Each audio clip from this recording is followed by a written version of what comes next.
नमस्कार, राष्ट्र की बात में आपका स्वागत है। मैं हूं मानक गुप्ता। आज बात होगी बिहार में मोदी वर्सेस राहुल की। आज दोनों ही दिग्गज नेताओं ने बिहार चुनाव के लिए हुंकार भरी। पीएम मोदी ने जहां 3 रैलियां की, वहीं राहुल गांधी ने भी 2 रैली कर बिहार की जनता से महागठबंधन को जिताने की अपील की। पीएम मोदी ने अपनी हर रैली में विपक्ष पर करारा वार किया, खासकर कांग्रेस पर। प्रधानमंत्री ने नए कृषि कानून का जिक्र करते हुए कहा, विपक्ष दलालों और बिचौलियों को बचाने के लिए इस कानून का विरोध कर रहा है, जैसे इन लोगों ने राफेल की खरीदारी के वक्त किया था। पीएम मोदी ने साथ ही यह भी कहा, राष्ट्रहित से जुड़े हर फैसले का विपक्ष ने विरोध किया, चाहे वो कश्मीर से धारा 370 हटाना हो या राम मंदिर। इधर कांग्रेस नेता राहुल गांधी ने मोदी के हर एक वार पर पलटवार किया। राहुल ने नए कृषि कानून पर कहा, मोदी सरकार ने किसानों पर अटैक करने के लिए ये 3 बिल बनाए हैं। साथ ही राहुल ने प्रधानमंत्री पर चीन को लेकर झूठ बोलने का भी सीधा आरोप लगाया। ऐसे में राष्ट्र की बात में आज का सवाल, बिहार में मोदी राहुल की लड़ाई बिचौलियों दलालों पर क्यों आई? सीधा सवाल। और आज राष्ट्र की बात के इस स्पेशल एपिसोड में मेरे साथ होंगे बीजेपी से गौरव भाटिया और कांग्रेस से रागिनी नायक। आमने सामने दोनों का फेस ऑफ। लेकिन इनकी बहस से पहले जरा एक बार सुन लीजिए कैसे प्रधानमंत्री नरेंद्र मोदी और राहुल गांधी आज एक दूसरे के आमने सामने थे। देखिए। देश ने किसानों को बिचौलियों और दलालों से मुक्ति दिलाने का फैसला लिया, तो ये बिचौलियों और दलालों के पक्ष में खुलकर मैदान में है। मंडी और एमएसपी का तो बहाना है, असल में दलालों और बिचौलियों को बचाना है। की रक्षा के लिए राफेल विमानों को खरीदा गया, तब भी ये बिचौलियों और दलालों की भाषा बोल रहे थे। 3 नए कानून बनाए हैं, किसानों पर आक्रमण करने के 3 नए कानून बनाए। बिहार में इन्होंने पहले कर दिया था, अब ये पूरे देश में कर रहे हैं। यहां पे इन्होंने मंडी खत्म की,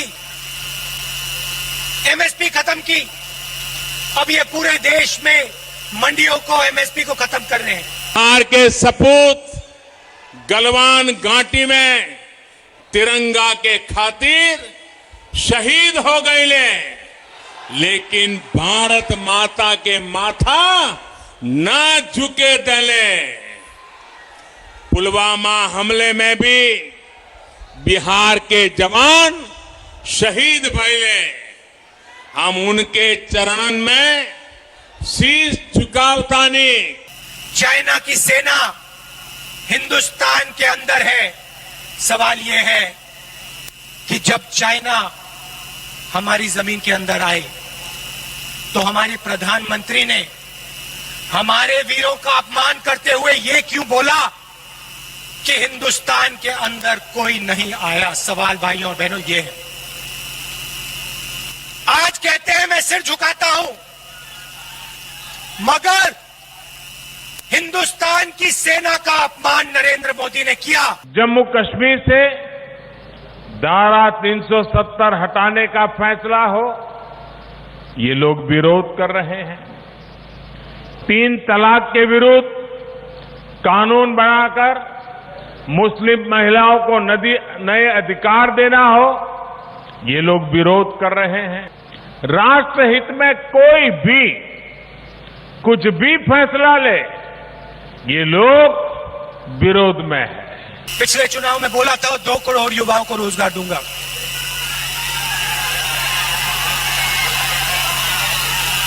मिला? किसी को मिला?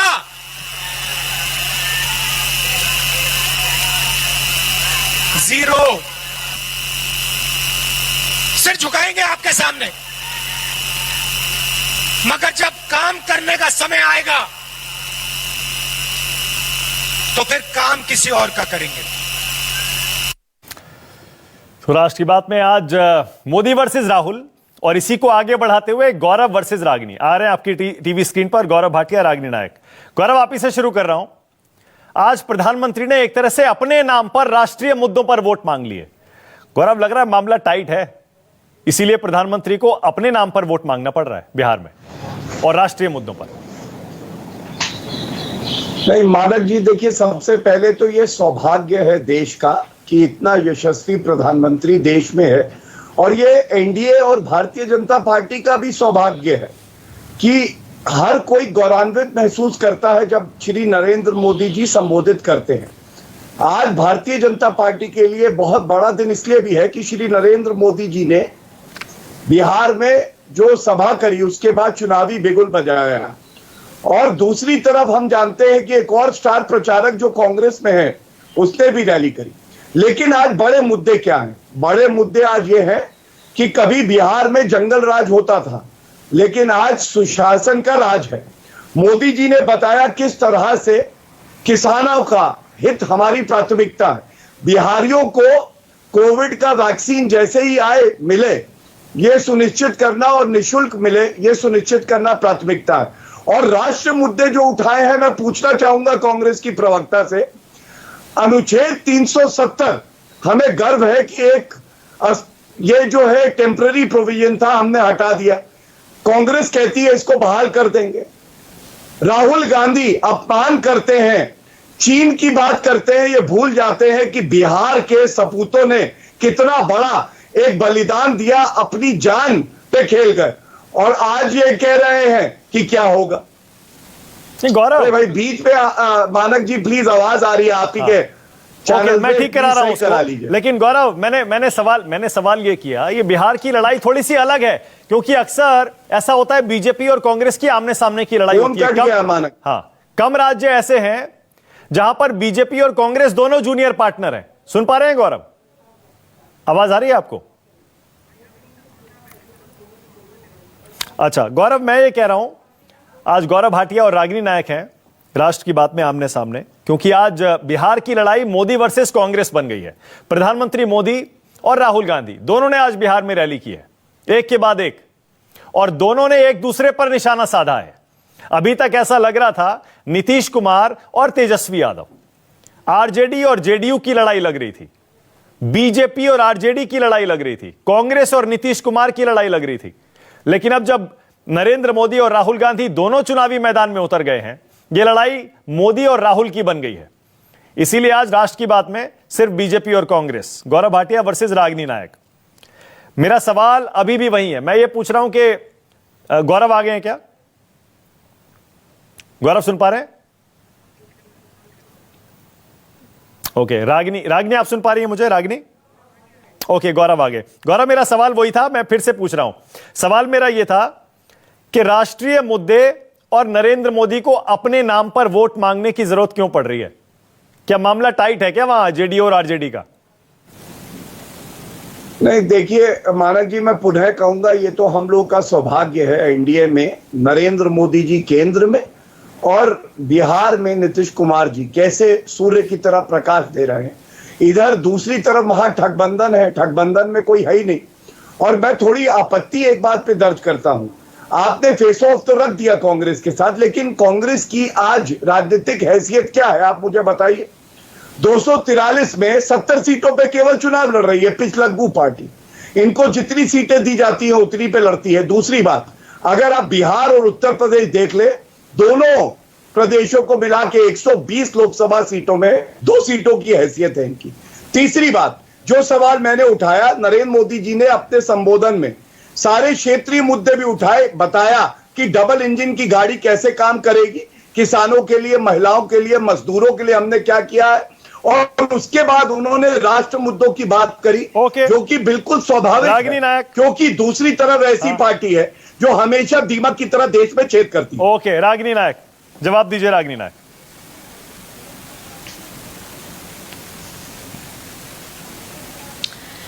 मानक, जरा भारतीय जनता पार्टी के प्रवक्ता को याद दिला दूं, 2015 में करीब 150 सीटों पर चुनाव लड़ी भारतीय जनता पार्टी की केवल 53 सीटें आई थी बिहार में। कांग्रेस पार्टी 41 सीटों पर लड़ी और 27 सीटें आई थी। आप प्रतिशत निकाल लीजिए कौन कितनी सीटों पर लड़ा और किस तरह की जीत हासिल की। तो किसकी क्या हैसियत है ये जनता बताएगी। भारतीय जनता पार्टी का यही अहंकार है जो अब ज्यादातर प्रदेश में इनको ले डूब रहा है, और आप देख रहे होंगे किस तरीके से एक के बाद एक करके प्रदेशों से इनकी सरकार हटती जा रही है। मैं बड़े सवाल पर आती हूं जो आज आपने पूछा। देखिए, जैसे ही सियासी जमीन पैरों के नीचे से खिसकती नजर आई, मोदी जी ने पाकिस्तान, कश्मीर, दलाल और बिचौलियों की याद दिलाई, लेकिन सासाराम में झासाराम का पाखंड और झूठ नहीं चल पाई। ये आज का लब्बो लुबाब है मानक। मैं तीन मुख्य प्रश्न मोदी जी ने पूछे, क्योंकि तकनीकी खराबी थी, मैं गौरव जी की ज्यादातर बात नहीं सुन पाई, उसका मैं तुरंत जवाब देती हूँ। देखिए, ये सुनिश्चित करना कि देश के किसानों को उनका न्यूनतम समर्थन मूल्य मिल जाए, इससे दलालों की मदद नहीं होती है, अन्नदाता की मदद होती है। यह सुनिश्चित करना कि सेना को जब 126 विमान चाहिए तो 36 ही सरकार क्यों खरीद रही है, इससे दलालों या बिचौलियों की मदद नहीं होती है, सेना की मदद होती है, देश की मदद होती है। और तीसरा, भावनात्मक मुद्दों पर मोदी जी लगातार, अब ये बहुत घिसा पिटा राग हो गया है जो अलाप रहे हैं, लगातार राग अलापते हैं प्रदेशों में जाकर, लेकिन उसका क्या हश्र होता है। ऐसी ही बात पाकिस्तान को लेकर आज कश्मीर को ले आए नित्यानंद बाबू ने शुरू किया, गृह राज्य मंत्री देश के, मोदी जी ने आगे बढ़ाने का काम किया। 2015 में पूर्वी चंपारण में अमित शाह जी ने भी वही बात की थी, याद कीजिएगा, कि पाकिस्तान में बम पटाखे फूटेंगे, महागठबंधन को वोट मत दीजिएगा। क्या हश्र हुआ, कहा गया भारतीय जनता पार्टी का क्या बिहार के चुनाव में क्या हालत हुई, ये सबको मालूम है। तो आज जो बिहार की जनता है वो अपने मुद्दे सुनने के लिए आई है, वो पूछ रही है कि आपने बिहार को विशेष राज्य का दर्जा क्यों नहीं दिया, आपने 1.25 लाख करोड़ का जुमला पैकेज क्यों सुनाया, 2-4 स्मार्ट सिटी आपने बिहार में क्यों नहीं बना दी मोदी जी, आप नालंदा को आईटी सिटी बनाने का वादा करके गए थे, क्या हुआ, डीएनए को, बिहारियों के डीएनए को भला बुरा कहा था आपने, क्या अब आप मान रहे हैं कि बिहारियों का डीएनए सही है? लेकिन स्थानीय मुद्दों के साथ साथ गौरव भाटिया भी कह रहे हैं और प्रधानमंत्री भी राष्ट्रीय मुद्दे उठा रहे हैं, आप बच नहीं सकते। हाँ, असेंबली इलेक्शन है, विधानसभा चुनाव है, लेकिन राष्ट्रीय मुद्दों पर भी आपको सामना करना पड़ेगा बीजेपी का। आप जानते हैं राष्ट्रवाद के मुद्दे, जिसे आप भावनात्मक मुद्दे कह रही हैं, आपको पता है वो मुद्दे उठेंगे। हाँ, आप 370 ही ले लीजिए, कब तक बचते आप 370 के मुद्दे से? आज घेर लिया प्रधानमंत्री ने आपको 370 पे। मैंने इसका जवाब दिया, मैंने आपको जवाब दिया, मैंने आपको जवाब दिया। सुनिए, आप कश्मीर, आप 1 मिनट स्टैंड में बता रही हूं, आप कश्मीर पर बहस कराइए, 370 को मुद्दा बनाइए, मैं जवाब दूंगी। लेकिन जिस मुद्दे की कोई हैसियत नहीं, अस्तित्व नहीं बिहार के चुनाव में, आप भी अगर ये एजेंडा बनाएंगे कि उसे तूल देकर, बार बार बोलकर कहीं ना कहीं जनता को उसके बारे में हम सजग करने की कोशिश करें, नहीं है बिहार में 370 मुद्दा। और एक बात मैं जल्दी से और जोड़ दूं, आप देखिए कि भावनात्मक मुद्दों को मोदी जी लगातार कुरेद रहे हैं, पहली बात नहीं है। राहुल जी ने क्या जवाब दिया, आप यहां तो भाषण में कहते हैं कि शहीद हुए बिहार के, मैं सर झुकाता हूं, लेकिन उन शहीदों को आपने तो उनकी शहादत के अस्तित्व को ही नकार दिया था, क्योंकि आपने तो कह दिया कोई घुसपैठ नहीं हुई सर्वदलीय बैठक में। आपने डोकलाम के बाद भी गौरव भाटिया मीटिंग की, झूला झूले आप चीन, गौरव भाटिया, रागिनी कह रही है भावनात्मक मुद्दों की कोई अहमियत नहीं है बिहार के चुनाव में, आप उठाते रहिए, कुछ नहीं होने वाला, आपकी दाल नहीं गलने वाली। आप चुप कराइए। हाँ, बोलिए। देखिए, ऐसा है कि आज मृत पार्टी है कांग्रेस, विचारधारा नहीं है, नेता नहीं है, और ये कहती है क्या हैसियत है अनुच्छेद 370 के मुद्दे की। रागिनी जी भूल जाती हैं कि गलवान में जिन बिहारी सपूतों ने अपनी जान का बलिदान दिया, सर्वोच्च बलिदान दिया, वो कश्मीर से है, अक्साई चिन्ह कहां पे है, और अनुच्छेद 370 का कश्मीर का भाग नहीं है, उससे नहीं जुड़ा हुआ। तो ये कह रही हूं उनकी क्या हैसियत है जिन जवानों ने अपनी जान दे दी। दूसरी बात, इन्होंने बिचौलियों से तो कांग्रेस का पुराना रिश्ता है, चोली दामन का साथ है। अब इनको चुप देखिए, हाँ, जैसे ही बोलेंगी भी शांत हो जाऊंगा। हाँ। इसलिए शांत हो जाऊंगा कि इनके अंदर की व्याकुलता, ये जो भयभीत है, वो दर्शकों को पता चल। चलिए आगे चलिए, हाँ बोलिए। हाँ, देखिए, बिचौलियों से तो इनका पुराना रिश्ता है, चोली दामन का साथ है। रफेल 10 साल तक क्यों नहीं आए? अच्छा, मानक जी फिर देखिए, अब बोल रही है। शांत रखवाइए प्लीज। मैं कह रहा हूं इनका बिचौलियों से चोली दामन का साथ है। तो बोलिए जल्दी अपने समय में, बर्बाद मत करिए। मानक जी अच्छा नहीं, देखिए हल्की प्रवक्ता मत बुलाया करिए, मैं हमेशा आपसे विनती करता हूं। ये सबके बीच में हर लाइन के बाद बोलती है अरे नहीं गौरव अपनी बात करिए ना, चलिए अपनी बात बोलिए आप। सड़क छाप डिबेट करना बंद करिए, हल्के आप हैं। अच्छा चलिए, जो एक दल से दूसरे दल में पहुंच जाते हैं, आप भी मानक जी जदयू की तरफ प्लीज पेंडुलम में कहां से पहुंच आई है गए। बताइए। क्या भाग ये गई बात थी आपकी एक डिबेट हैसियत पे, भी हल्की है? ये मतलब वो तीसरी प्रवक्ता पार्टी ये में भाग पहुंच गई जाएगी, थी कौन डिबेट आपकी छोड़ बात के। को मानता है? ये इनकी आपने कहा कि ये भाग महाराष्ट्र गई में थी सरकार डिबेट। नहीं बनेगी और कांग्रेस पार्टी की। मेरी हैसियत अगर क्या बन है गई नहीं तो है मैं छोड़िए। सर उठा मानक जी लूंगा। प्लीज, मानक आपने जी बुलाया आप क्या? किनको ले आई आज? अनपढ़ प्रवक्ता को क्यों लाते? एक सेकंड अब रुक जाइए प्लीज, एक सेकंड रुक जाइए प्लीज, मुद्दे पे आइए प्लीज। No personal comment. क्यों एक दूसरे पर कमेंट कर रहे हैं आप? मुद्दे पर बोलिए ना, और अपने टाइम में बोलिए प्लीज। रिक्वेस्ट है मेरी, दो ही इसीलिए मैंने मेहमान ये बुलाया। बताइए। अपने टाइम में बोलिए और मुद्दे पर बोलिए, पर्सनल कमेंट मत करिए प्लीज। हाँ बोलिए गौरव, बोलिए। सड़क छाप प्रवक्ता को। हाँ देखिए ऐसा है, कांग्रेस सड़क छाप पार्टी है और वो भी पाकिस्तान की सड़क, क्योंकि भारत की सड़क तो बहुत अच्छी होती है। और राहुल गांधी और पूरा गांधी परिवार ही सड़क छाप है। ये लोग खानदानी चोर हैं, ये क्राइम मास्टर गोगो हैं। मैं इनको इनकी भाषा में जवाब देता हूं। एक डिबेट में ये छोड़ के भाग गई थी डर के मारे, आज लगता है दोबारा भागना चाहती है। मेरा केवल इतना कहना है, हर बार दलाली करेगी कांग्रेस। राफेल 10 साल तक क्यों नहीं आए? कर लीजिए बैठकर डिबेट अरे में आपकी क्या दुराचार के आरोप तो आपके लीडर के खिलाफ लगे थे। दुराचार के आरोप तो आपके लीडर के खिलाफ लगे थे। मानक जी फिर आ जाइए आप, मेरे समय में बोलेंगी, मैं बार बार आप ही को बुलाऊंगा। देखिए ओछी घटिया प्रवक्ता को मत बुलाया करिए, इनका स्तर बहुत गंदा है। मैं आपको फिर हम बता देखिए रहा हूँ, कहाँ एक दूसरे पर हम कमेंट करने लगे। प्लीज एक सेकंड रुक जाइए। इनका स्तर बहुत गंदा अब है। आप खानदानी चोर आपने की पिटी है। एक दूसरे पर खूब टिप्पणी कर ली आपने, खूब कर ली। प्लीज लोग सुनना चाहते हैं कि आपकी पार्टी का स्टैंड क्या है। अपनी पार्टी के स्टैंड के बारे में बताइए ना। प्रधानमंत्री ने क्या कहा, राहुल गांधी ने क्या कहा? क्राइम मास्टर गोगो क्या होता है? ये क्या बदतमीजी है ये? नहीं रागिनी एक सेकंड रुक जाइए। आप दोनों ने क्या लिया? दोनों ने क्या लिया एक दूसरे को? खूब आपने दोनों खानदानी चोर है ही आपकी पार्टी वाले। आपकी पूरा गांधी परिवार खानदानी चोर तो है ही। बेल में बाहर है, देश की अर्थव्यवस्था को नष्ट कर बेल में बाहर है। तरीके से रंगा बिल्ला ये क्राइम मास्टर गोगो कहते हैं, आया हूं तो जनता का कुछ लेके आऊंगा। त्याग कभी नहीं किया, केवल और केवल चोरी करी। जब श्रमिक अरे कोटरोची से क्या रिश्ता है गांधी परिवार सोनिया गांधी का? बताइए कोटरोची से क्या रिश्ता है? दलाल नहीं था वो?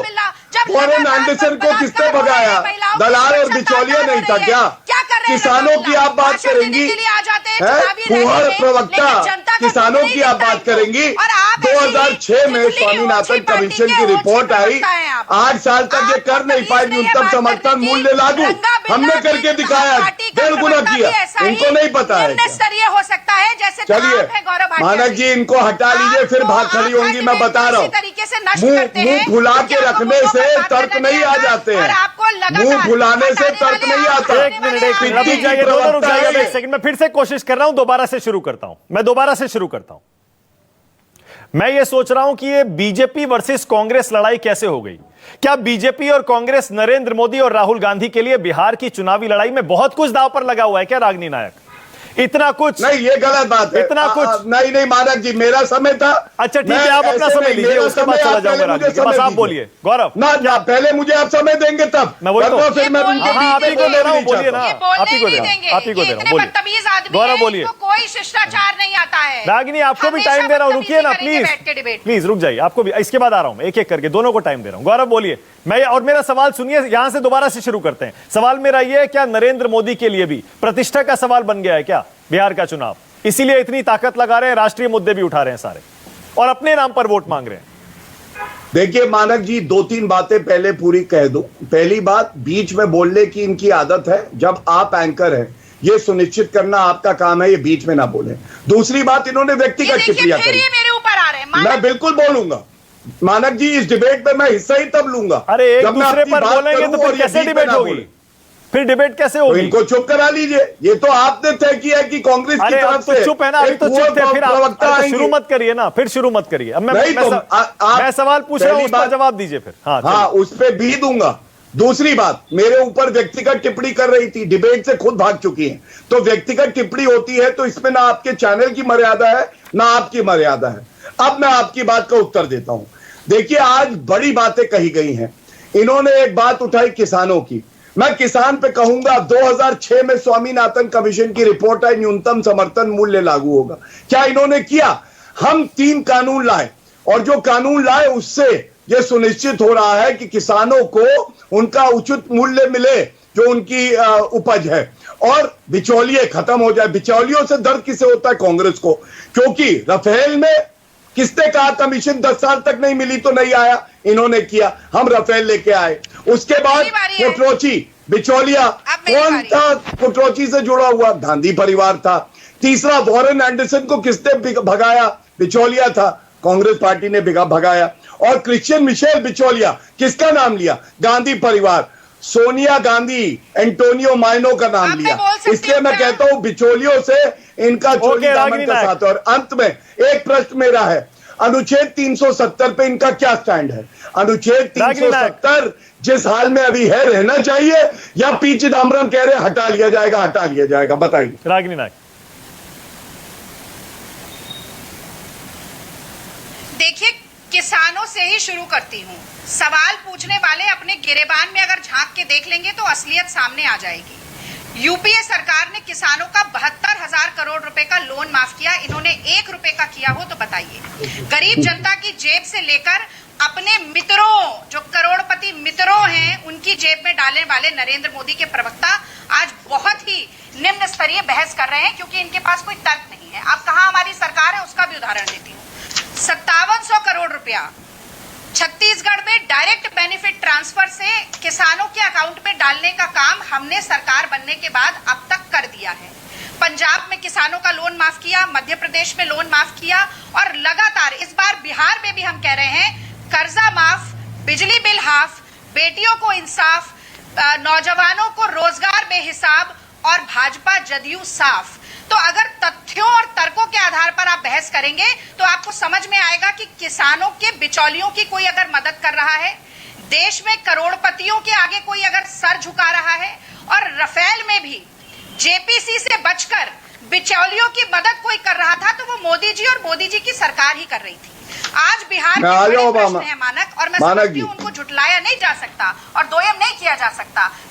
6 करोड़ नौजवान बेरोजगार हैं। बिहार में 4 करोड़ बच्चे हैं जिसमें 65% कुपोषित हैं। एनसीआरबी का आंकड़ा बताता है कि पिछले कुछ सालों में 35% अपराध बढ़ा है महिलाओं के खिलाफ। आप अगर ये पूछे कि पूरे पूर्वांचल में एक केंद्रीय विश्वविद्यालय क्यों नहीं बन पाया, ये ओके, मेरे पास टाइम खत्म हो रहा है। मैं 30-30 सेकंड दोनों को दे रहा हूं क्लोजिंग कमेंट के लिए। 30 seconds to Gaurav Bhatia, 30 seconds to Ragini Nayak. Gaurav, आपकी बारी। 9 दिन में देखिए, नहीं बता पाएंगे।